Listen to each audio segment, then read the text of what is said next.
స్నేహం చేసినప్పుడు ఆచితూచి చేయాలి. స్నేహంతోనే ఉంటుంది. మీ బ్యాచ్లో కూడా గంజాయి తాగుతుందనుకో ఇట్లే ఉంది. మన నిజామాబాద్లో బర్త్డే పార్టీ జరిగింది ఒక టెర్రస్ మీద. వాడు గోవా నుంచి వెళ్ళి బాటిల్లోనూ డ్రగ్స్ తీసుకుని వచ్చాడు.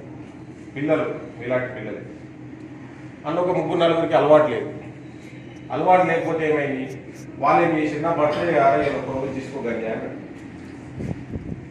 తర్వాత ఇద్దరు ముగ్గురు స్టార్ట్ చేసారు కొత్తగా స్టార్ట్ చేసినప్పుడు ఏమైంది, అందులో బర్త్డే పార్టీ చేసుకునే తమ్ముడు పోలీసులకు కాల్ చేసాడు. మా అన్న ఇట్లా గంజాయి తీసుకొచ్చిండు, వీళ్ళందరూ సేవిస్తున్నారు కాల్ చేసినప్పుడు పోలీసు వాళ్ళు వెంటనే వెళ్ళిన తర్వాత అవన్నీ చెక్ చేస్తే కొత్తగా అప్పుడే తీసుకున్న వాళ్ళు ఉన్నారు, ఆల్రెడీ అలవాటు పడ్డ వాళ్ళు ఉన్నారు. అందరినీ తీసుకుపోయి కేసు పెట్టి జైలు పంపించారు. భవిష్యత్తు ఉంటుందా? అక్కడ ఏంది మనం నేర్చుకోవాల్సింది, నీ ఫ్రెండ్కి అలవాటు ఉన్నది, నేను ఆ పార్టీకి పిలిచిన తర్వాత నీకు కూడా అలవాటు చేసి నువ్వు ఒకటేసారి తాగుతుండొచ్చు, కానీ టెస్ట్లో ఏమొచ్చింది, పాజిటివ్ వచ్చింది, తీసుకుపోయి జైలు వేసి. అంటే చెడు స్నేహం ఎట్లా ఉంటుందో చూడండి. ఇప్పుడు ఒకటి ఉన్నది, వర్షపు నీటి పొట్టు మన చేయిలో పడితే అది మంచినీరు అవుతుంది, అంతేనా? అదే బురదలో పడితే, అదే తామర పువ్వు మీద పడితే ముత్యంలాగా మెరుస్తుంది, అదే ఆల్చిప్పులో పడితే ముత్యంలాగా మారుతుంది. మరి నువ్వు డిసైడ్ చేసుకోవాలి. వర్షపు నీరు బురదలో పడితే బురదగా మారిపోతుంది. నువ్వు కూడా అంతే, గంజాయి తాగుతుంది శోభం చేస్తే నువ్వు లెక్క వర్షపు నీరు బురదలో ఎట్లా మారిపోయిందో నువ్వు కూడా అట్లే మారిపోతుంది. అదే నువ్వు ఆల్చిప్పులో పడ్డావనుకో ముత్యంలాగా మారిపోతుంది. నువ్వు డిసైడ్ చేసుకోవాలి నీ జీవితం. నువ్వు ఆల్చిప్పల పడతావా, కనీసం ఆల్చిప్పల పడకుండా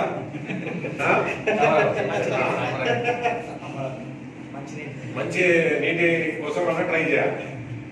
అర్థమైందా? అది చెడు స్నేహం. ఇది మంచి ఎగ్జాంపుల్. మనం ఎవరితో స్నేహం చేసిన బట్టే మన అలవాట్లు అనేవి స్టార్ట్ అయ్యాయి. సిగరెట్ అనేది తక్కువ చేయొద్దు. 100% సిగరెట్ స్టార్ట్ చేసినప్పుడు గంజాయి స్టార్ట్ చేస్తున్నాడు. మాకు సర్వేలో తెలియదు ఏంటంటే, అర్థమైందా? సిగరెట్ నువ్వు స్టార్ట్ చేసినావంటే ఇప్పుడే 10th ఇంటర్మీడియట్ ఇప్పుడే స్టార్ట్ చేస్తావు. ఇప్పుడు నువ్వు సిగరెట్ స్టార్ట్ చేసినావంటే 100% గంజాయికి అలవాటు పడతావు. అది కూడా టేస్ట్ చేయాలనే కోరిక నీలో కలుగుతుంది.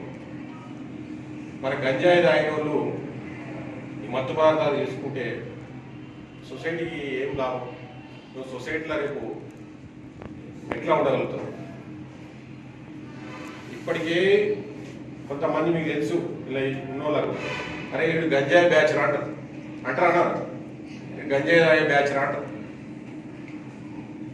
అరే గంజాయి సోపతి పడుతుందా, వీడు చాలా డేంజర్ అంటారు. సొసైటీలో వాల్యూ ఉంటుందా? ఉండదు. తాగినోడు ఏం చేస్తాడంటే, గంజాయి తీసుకున్నాడు పేరెంట్స్ను మానసికంగా ఇబ్బంది పెడతారు. ఎట్లా ఇబ్బంది పెడతారు?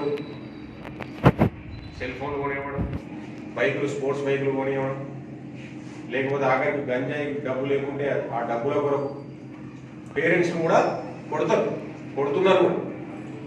మేము చూస్తున్నాం. అది మంచిదా సొసైటీకి? చాలా ఇన్సిడెంట్ ఉన్నాయి. గంజాయి తాగిన వాళ్ళు ఒక 40-50 దొంగతనాలు చేసిన వాళ్ళు ఉన్నారు. మన డిచ్పెల్లినే ఒక 3 years బ్యాక్ 1000 రూపాయల కోసం దాపం ఉండట ముగ్గురు పడుకుంటారు. మంచం పడుకుంటే ఒక ఓన్లీ 1000 రూపాయల కోసం ఆ ముగ్గురిని చంపేస్తారు.